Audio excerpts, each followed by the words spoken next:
Hey guys, welcome back. I'm wearing a Warrior Week shirt. What I love about Warrior Week, actually I have here the website pulled up, warriorweek.com, and right there on the front page in bold lettering is "You are not alone." You know, when you get above 32, it starts to be hard to keep friends and family, and you start to get in this, and this is not the topic for today, but you start to get in this pit of loneliness. Yep. Even though you're social, even though you have friends, even though people like you at the gym, even though you go out, but the more you do that, actually, the more stories you need to keep your own story alive, everybody else, and the more alone you get. And when I started getting involved with your organization, some of your guys pitched in, and I didn't want, I'm like, why are they sticking their nose in my business? Right? But what they were doing, your most senior guys were going, this is the loneliest guy I've seen in a while, because, he if he sends out an email, if I send out an email, all kinds of people will say, I love you, great story. I speak in an event. You get 400 people want to take photos with me, but it's like the absolute cliche, right? Is, there might be some great friends in those 400 people, but you don't know what their motives are. So you don't become friends with anybody. And then your actual friends get their own lives, or they get jealous, or they, I find they drift, and you can just get to being, 35, 40, 45 with all this outwardly looking infrastructure. Man, that guy has friends, and that guy is, has accolades in his industry, and people love him, and he's got community and, church and God and family and all kinds of people around. What a fulfilled life. And you can be sitting in all that as lonely as can be. When you're in high school and we're in college, like, those friends are friends for life. Yeah. Right? Now they move somewhere and get a family, and they're in a different geography from you, right? But they'll take your and so you model friendship, and you project on people you meet at Equinox, working out. You go get a couple drinks with them. You do some go-karting or motocross riding, or go out on the boat, and you become really friends. You project that, like, high school experience. That's right. On this later life experience, and those people can just be gone. I'll tell you just a quick story. I met a guy motorcycling. I hope, like, the NSA doesn't come grab me after this story. Met a guy motorcycling, and he was a ex-Navy SEAL. And so now he's a consultant to the Navy SEALs. We became friendly and invited us to Snowbird to go snowboarding, because he was taking Navy SEALs up to high mountain, cold altitude training. It was really funny. So we're at Snowbird. He's like, hey, come meet us all out by the hot tub. Right? Sure. So I meet them all out by the hot tub, and a bunch of Navy SEALs, and this Navy SEAL trainer. He's still a young guy, like 32 or something like that, 33. And they're all sitting out by the hot tub in Snowbird. It's freezing, it's snowing, and all anybody has is sandals and shorts. And they're just talking. They're like, yeah, tomorrow we're going to be this, or did you know Joe got made captain, and did you know Tom got deployed? So they're just talking, and I'm outside, and it's, like -5 degrees. I'm like, hey guys, we're going in the hot tub. And they're just standing out there, buck naked, just with shorts on and sandals, talking. And I'm, freezing. But I didn't want to be like the one guy that goes in the hot tub. So it was super, super awkward. But he was a nice guy. We became great friends. And then his wife and my wife became friends. We celebrated my birthday at the beach. We went motorcycle riding all the time. He took us out to a base, like a Navy SEAL base, where, like, we stopped at the side of the road, and he cleared some bushes, and there was, like, a tunnel, and we went through the tunnel out in Borrego, and there was a base there in the middle of nowhere where they, like, work out and train. Amalia took out her camera because she's like, oh, this is cool. He's like, are you taking photos of a Navy SEAL base? And she's like, oh, I'm sorry. We're such good friends with them. One day I call him, and his phone goes, like, not even, like, this number's been changed. It's like a weird, we never saw them again. Never heard from them. Talked every day. Did stuff on the weekend. Did birthdays together. Motorcycle riding is, pretty intimate. And not just my friend. I was so impacted by that for years, because you use this model of friendship. So anyway, Warrior, you're not alone. I'm so attracted to that. But we went to Italy. We took investors to Italy to see the manufacturing company that's making our equipment. Right. So we put a $26 million order in, and we're like, where's that equipment? Right? So we went there to see it being made, and that was amazing. So why, this is interesting, right? Because, okay, here's the investment, here's the pitch deck, here's the opportunity, here's all the math. And this is kind of outside of the box, right? Come with me to Italy so we can be on the ground and looking at what's being made and what is going to be made inside of this opportunity. So where did you get that idea, man? So 3 reasons. One is I wanted to ask their CFO for a $5 million line of credit. So I'm raising money for the project. It's a very large project. We're raising more money than anybody else doing anything like this with fewer people. So we're raising money, but we're raising it in 100, 150,000, 250,000, 25,000 segments. So, money comes in every day, but to get to 200 million, at some point, I got to get $5 million, $10 million bigger chunks. So one of my goals there was I want to meet with the CFO and ask him for a $5 million chunk. So there was a pitch. So there's a pitch. You always travel for a pitch. Travel for a pitch. Now I brought the investors along so they could take us seriously. Now it's not just like my face. Now they see like, oh, there's real people are putting in money. And then my third motive is when people knew coming in the deal, because our partner's in Italy, I say, hey, you can talk to one of our investors who's actually gone and seen the equipment being made. And we recorded them, but some of the reflections of the investors, they were like, they didn't know what to expect and they were blown away. But my big purpose is to get this $5 million line. Yeah. So we have a meeting. 2 days we spent with investors. We walked them through the factory.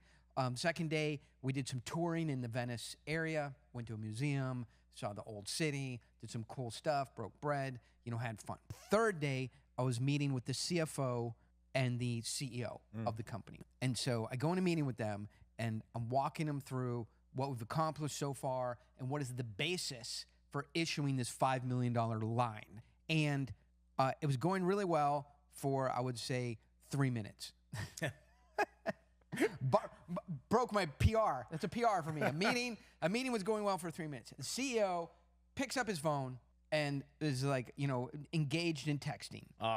Breaks my frame, breaks my model. So normally I'm in the office here. Somebody picks up their phone and starts texting. I don't care who they are. And I start going, what are you doing? Right? What? And they're like, oh, I'm texting. But I'm in my environment. But now I'm 12,000 miles away.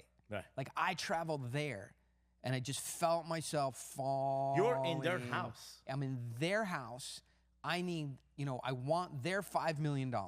And then the other thing is so interesting, Sam, is the cultural differences. So then I start to project on them, oh, it's Italy, like this is their culture, which it is. In our culture in the United States, just hear me out. Our CEOs here in our companies, the principle is the customer is always right. Like the CEO spends 25, 50% of the time visiting customers in a big company. That's, they get on Squawk Box and they're like, oh, how's your job? Joe, I spend 50% of my time on the road talking to customers. Correct. Like, check. In Italy, that's not what they do, right? They don't have that customer culture. So the customer flies in from 12,000 miles away. They're in from California, and there's no sense that they're any different from they drove in from across the other side of town. Right. So they're texting, and then the CFO is texting, answering email, then he's taking a phone call. Like, this is not, when this happens, don't do it. But I felt the weight that everybody, every new pitch guy feels of like, I need this. I'm invested in it. I don't have a good backup for it. I'm way out of my, The script was flipped. I can't, yeah, it was flipped. I can't write this day off. Right. So anyway, I didn't do anything. And then I let it ride because it's part of my value systems to not allow that to happen. The longer I let it ride, the more my blood started to boil. Right. And so as my blood got to half boil, I said to myself, hey, and one of my goals is to be sort of a little bit more emotionally calm in high stakes situations. But my blood starts to boil, and I'm like the fan, my internal fan goes on. I'm like, hey, cool it, man. Like, just this is not the time to blow it. This is not an Eminem song. The music, the moment, never gonna let it go. I'm like, I like start swaying to the music, right? This is your one chance. Do not let it blow. And then, so I kept pushing the boiling blood down. I was cooling it. I ran coolant through it. I ran tubes and everything. And then out of nowhere, because I tried to suppress myself and change my values on the fly in a high-stakes situation, eventually my blood boiled, which was wrong because I should have just addressed it when I was getting hot, right? I'm like, I can hide this within myself. I suppressed it, I hid it, I put cooling fans on it, I simmered it, but eventually I go, hey man, flew here from California, I can go back right now. Great line, great line. So, you know, Al Pacino movie moment, right? And then he's like, you know, on the phone. I saw like a twitch. I saw like a muscle twitch. So I saw it hit. And this is Battle of the Titan. You know, this is a 64-year-old CEO of a multi-$100 million company that does hard nuts negotiation every day. I saw like a muscle spasm. So I go, that hit. Good. So I let it sit and we went to lunch. Came back from lunch, put their phones away, put them on mute, and they said to us, we have an hour. Let's focus. So they were hungry. So they were hungry. I think it's a bunch of things, right? These were high stakes. Correct. So I have investors, you know, who are paying for me to go to Italy, Venice, Italy, drink beer, eat pizza, have wine, stay in, you know, nice hotels, fly Lufthansa.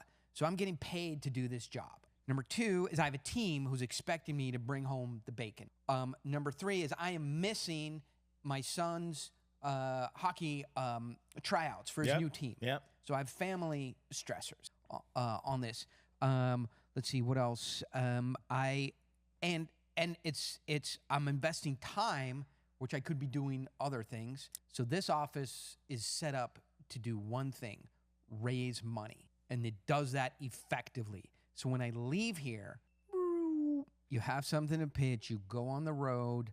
You're away from home. The opportunity cost is high. You're missing on family things. You're out of your environment where you can be efficient. This is the biggest thing for me that hit me. Like, this was the stressor. I'm out of my environment where I can be efficient. So I'm now spending, 7 days to do something that I could do in an hour. 20 minutes. 20 minutes. Done deal. In my office. So now I have these stressors pushing on me. Then the other thing I've layered in is these cultural differences. Yep. So when a U.S. guy does that, looks at his phone, I'm like, hey, man, what are we doing here? Because if you're too busy to focus, right, let's either reschedule, call it a donut, all right? But I cannot do this with my time. And U.S. guys go, I'm sorry, I understand. That's right. Right? My wife, we have a container that's trying to, be delivered in the port of Los Angeles. My accountant, something came up. I can't focus. Can we reschedule? Or, hey man, I'm sorry. And they put it away. But that's like a language we have there culturally. So now I'm in a different culture where they do things very differently. And so I start to project that they can't do the right thing because they're a different kind of people. Nate will be here and be like, hey man, let's go to lunch. No, bring it back. Why would I leave here? That's going to cost me $250,000 to leave here for 30 minutes. Right now I'm leaving for 7 days. So I got this pressure of I got to bring this home, but I'm letting these people act in ways that, are opposite of what I know will bring home a deal. I'm letting them do it. Yeah. You're tolerating it. And I'm tolerating it. So, I'm letting myself down, and I'm letting my team down. I'm letting my family down, and I'm risking, everything that we've been working on a year for. And so that then brought me, to a boil, and I said, we can't do it this way. We went to lunch, and their English is spotty, and my Italian is zero. Yeah. So we kind of had this awkward lunch, but we came back and we got organized. And so the obstacles, I feel like, even though when you know what to do, can be obstacles. For me, the obstacles were language barrier. Language, 100%. I'm very... Well, and it's funny with language. It's like when Japanese people, come who speak only Japanese, to California and end up doing something. I talk to them like they're babies, right? They're not dumb. They just don't speak English, right? Yeah. Like, would you like some food, right? And they're like, hey, motherfucker, we don't have an IQ of 5. We just don't speak English, right? That well. Their English is fine, except when they don't want it to be. Right. So when you're going, hey, look, we're meeting our projections. It looks like, we're getting traction in this sector. What we'd like to do is level up with some equity and layering some debt from you as the partner. And they're like, partner? Yeah, but we just talked about playing tennis. right? And you explain to me like how your son plays, pickleball and everything like that. So yeah, their English is good when they need it to be, and it's horrible when they don't need it. So you have language barriers. I think you have these different kinds of games. So they play different kind of games in different cultures. I'll give you an example. So I don't want to name cultures, but another culture over there where they haggle a lot. Mm. We in the United States don't haggle, right? If you go to BMW of Carlsbad, you go, how much is this car? And they go, it's $105,000. And you go, yeah, I was thinking about like 99. They're like, yeah, man, like we don't have it for 99. We have it for 105, right? I'm like, well, how about $1,000 because I'm a good repeat customer? And they're like, the price of the car is on the car, right? If you don't want it, no problem. So we have a very different culture. And then you're like, well, how about $100 just so I can get something? Yeah. And they're like, well, how can I give you a free $100? Like, if you want me to take you out to lunch, I'll take you out to lunch, right? If that's what you're asking me, we can go have a nice lunch. But I can't just like randomly discount the product. Yeah. So we don't haggle here anymore. In other cultures, you're like, hey, how much is a car? You're like, it's $105,000. And they're like, I'll give you 60. And the other thing that was an obstacle to me is being so far from home. The geography of being away from the things I'm comfortable with, away from family. And that, I feel like geography and distance creates neediness. And so I've started, language, culture, neediness got me out of my comfort zone. And I know this stuff. I was speaking in Italy a couple years ago. And I have, for those of you who see my presentation, I have one joke or story that relies on the F word is like the punchline. And the translators were Roman Catholic. Right? And they're like, how about we say poop? I'm like, no, like it doesn't work, right? That's my joke. It's like the joke has to land, like my inflection, the translator suddenly becomes a negotiator. Right. So the translator would not say the F word because of their, religious proclivities. And so, I'm like, okay, well, fine. Finally, I was like, you don't translate the punchline. No. Because there's nobody who doesn't know what that means. And they'll, translators can screw you up. Or the gap closed itself. Okay. I got so out of compliance with the values that I live by. So the more I moved away from what I know to be true, what I know to be honest, what I know to be the anchoring elements of trust in a relationship, from what I know that I need to go home with integrity, what I need to be able to talk to the investors and say, it didn't work out. Yep. And they say, why didn't you bring it home? And I said, I went through the process that we all, so the further I got away from my value system, the solution just appeared on its own. And it was just so simple. I go, I came here from California, and this was the peak moment. We can just wrap this up, and I go back where I came from and just let that land. So that was a peak moment. And then when we got back in the meeting, what happened is the CFO started asking questions, and then he actually asked for Nate's number so he could coordinate with him on financial exchange. And then that's when I knew we had it.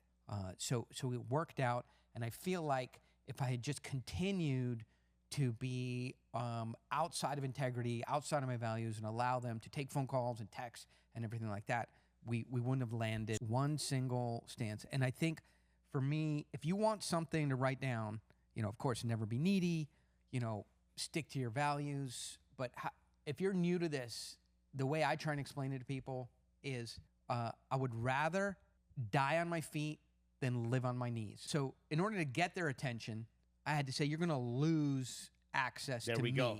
So in order for that to be an actual threat, you have to be everything. So if I'm soft, I don't have real deal, doesn't look like I have integrity and values, I don't have certainty, I don't have a Samness to me, they don't care if I go back to California. They go, oh, you're going back to California? Can we get you an Uber to the airport? They go, whoa. Like, we don't want to lose access. And so we understand the things you want and we'll give in order to keep access to you. But you can't take away something that people don't want. Implied in this is like, hey, man, I think you have a personality that says, I'm the nicest guy in the world and easy, and this is a lot new, but I can play rough, right? The reason, if you want to play rough, we could play rough. If you want to play easy, we can do that too. I'm going to play rough and negotiate hard and be ankle biting when you're being cool and easy to work with. In the same light, if I'm being cool, easy to work with, and not ankle biting, and you want to play rough, it's a mismatch, right? So you have to let people know, not by threatening, but by your character, that you have, they say about Disney, the mouse has sharp teeth. That you have the ability to play, as rough as anybody. But that's not a fun game, right? What's fun is relationship and partners. So I think if I wrote down 4 of my lessons learned. 1, cultural differences are real, right? And they can be an advantage, but they can also screw you up. I think what I found is relationships need an honesty test. And if it fails the honesty test, where we say, look, we flew all this way, we want an hour of focused attention without phones, right? And can we do that? And if the answer is no, then it's a real integrity failure. I think my other takeaway is the experience changed me because I realized that I'm all in here. So I put all chips on the table. Now I know what I'm doing. I've done this a lot before. I'm in character doing it. I'm in integrity doing it, and I'm in full alignment. But those are all my chips on the table. That's right. And I think my last takeaway is having done it correctly in the way that my values are, it's a huge stress relief. So if you got your goals, if you reach your goals, but you didn't stay in integrity, it doesn't relieve your stress, right? You accomplish something, but you didn't do it right. Because you didn't do it right, it's at risk of unwinding, and you still have the stress. And so accomplishing your goals it's as easy to say, like, who wants to win a hockey game by cheating? You won the game, you advance towards a championship, you got the thing, but you cheated. Where's the joy in doing things incorrectly? Huge stress relief, having done it correctly. Recognize that I was all in. Cultural differences are real, and relationships need an integrity test. 100% of the effort I make in a transaction, in a deal, in a sale is not features, benefits, value proposition. It is to build up something that I have to take away, because most of the stuff that I have, nobody needs. I don't have a plumbing service. I don't have a roofing service. I don't sell trucks, right? I sell stuff that is opportunistic. And so nobody needs more opportunity. You get bombarded with opportunity the second you get online. I think we'll leave this for next time. The goal is to build something under the bubble in the relationship with the other person until you have something to take away, and then you have leverage. Without 100%. leverage. So we got to talk about that next time. Yeah. All right, so let's see. By the way, either get over to Warrior Week or get over to .com or orenclaff.com and say, when is your next event? Because we've got something coming up and brewing. All right, we're wrapped.